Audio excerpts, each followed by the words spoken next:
7월 21일 수요일 성령님과 함께하는 100일 가정예배를 시작하겠습니다. 다같이 주님 가르치신 기도합니다. 하늘에 계신 우리 아버지, 아버지의 이름을 거룩하게 하시며 아버지의 나라가 오게 하시며 아버지의 뜻이 하늘에서와 같이 땅에서도 이루어지게 하소서. 오늘 우리에게 일용할 양식을 주시고 우리가 우리에게 잘못한 사람을 용서하여 준 것 같이 우리 죄를 용서하여 주시고 우리를 시험에 빠지지 않게 하시고 악에서 구하소서. 나라와 권능과 영광이 영원히 아버지의 것입니다. 아멘. 찬송가 297장 양 99마리는 찬송가 297장을 부릅니다.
이 시간 우리에게 주시는 하나님 말씀은 신약성경 누가복음 15장 1절로 7절 말씀입니다.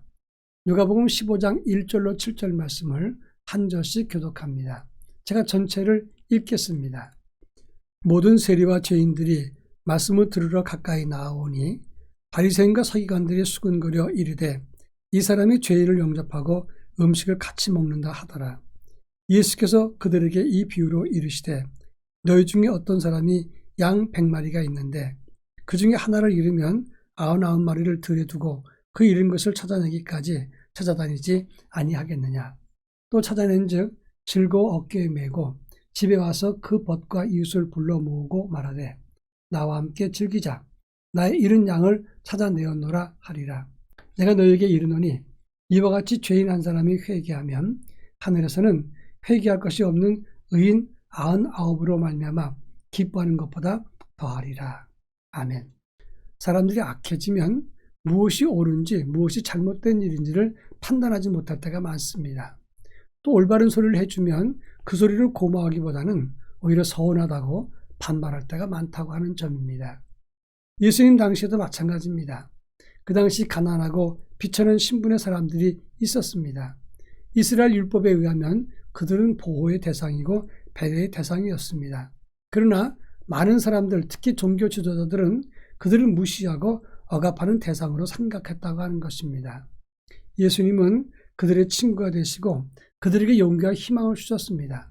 그런데 그 당시 종교 지도자들, 특히 바리새인과 서기관들이 예수님을 비난하면서 예수는 죄인을 영접하고 그들과 함께 음식을 먹는다 이렇게 말했습니다.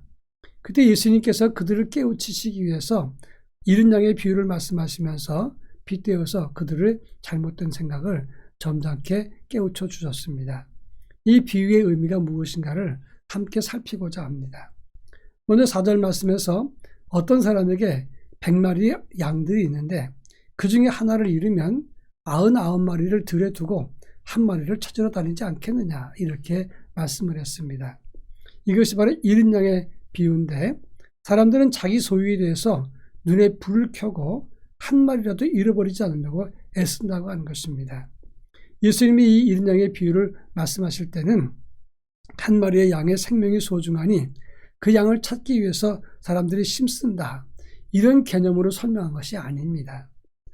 자기 소유 작은 것이라도 아까워서 포기하지 못하는 사람의 탐욕 그리고 그것을 민감하게 생각하는 인간의 본성을 두고 예수님은 한 영혼에 대한 의미를 설명하고 있다고 하는 것입니다. 한 영혼, 하나님의 소유입니다. 자기 것 하나라도 아끼지 않고 그리고 소홀히 하는 사람이 없습니다. 그런데 하나님의 소유를 물질보다 소홀히 생각하고 깊이 생각하지 않는 경우가 많다고 하는 겁니다. 어떤 경우는 종교 지도자들 그리고 신앙인이라고 하면서 한 영혼보다 자기의 구두나 가방을 더 중요시 여기는 사람이 얼마든지 있다고 하는 겁니다. 그 당시 세리나 또는 창기나 또 다른 가난한 사람들은 종교 지도자들을 볼 때는 배려하고 돌이킬 사람들이었는데 오히려 그들을 무시하고 자기들의 권위나 또는 자기의 소유보다 더 중요하게 여기지 않았다고 하는 것입니다. 바로 예수님은 이 점을 지적하고 있는 것입니다. 그런가 하면 5절과 6절 말씀 보면 잃은 양을 찾았을 때 목자의 기쁨을 표현하고 있습니다. 5절에 보면 양을 찾으니 너무 기뻐서 즐거워서 어깨에 메고 왔다고 했습니다. 또 6절에 보면 벗과 이웃을 불러서 나와 함께 즐기자. 나의 잃은 양을 찾았노라 이렇게 말했습니다.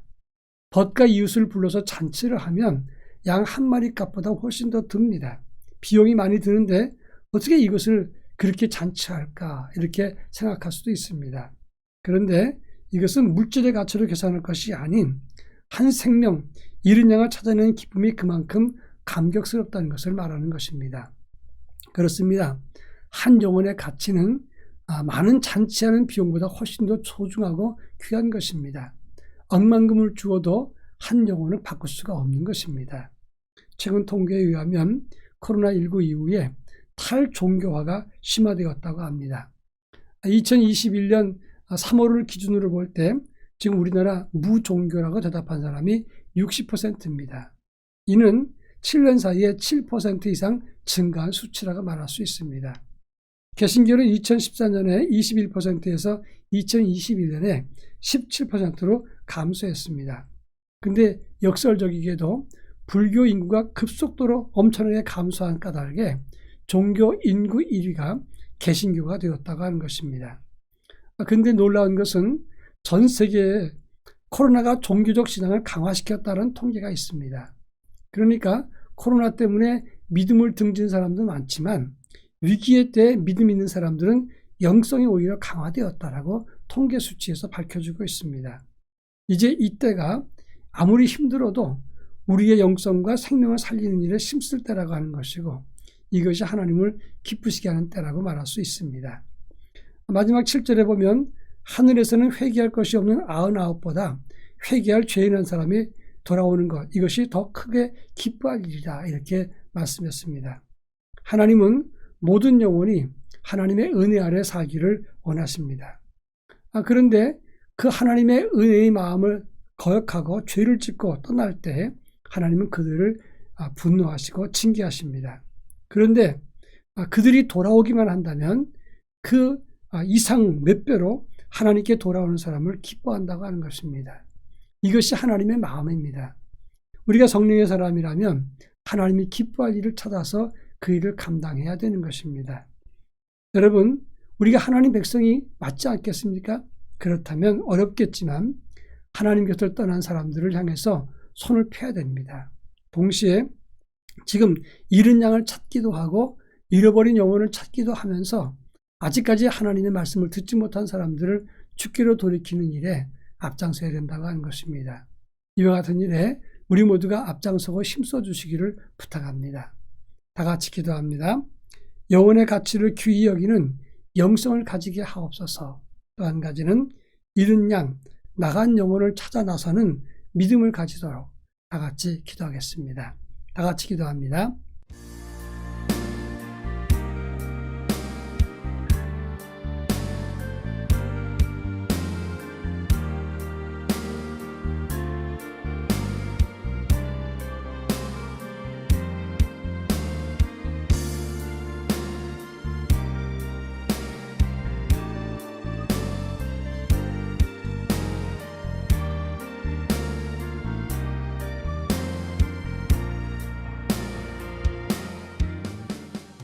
사랑 많으신 하나님 아버지, 성령 안에서 영성의 가치를 소중히 여기는 믿음과 영성을 가질 수 있도록 은혜를 덧입혀 주옵소서.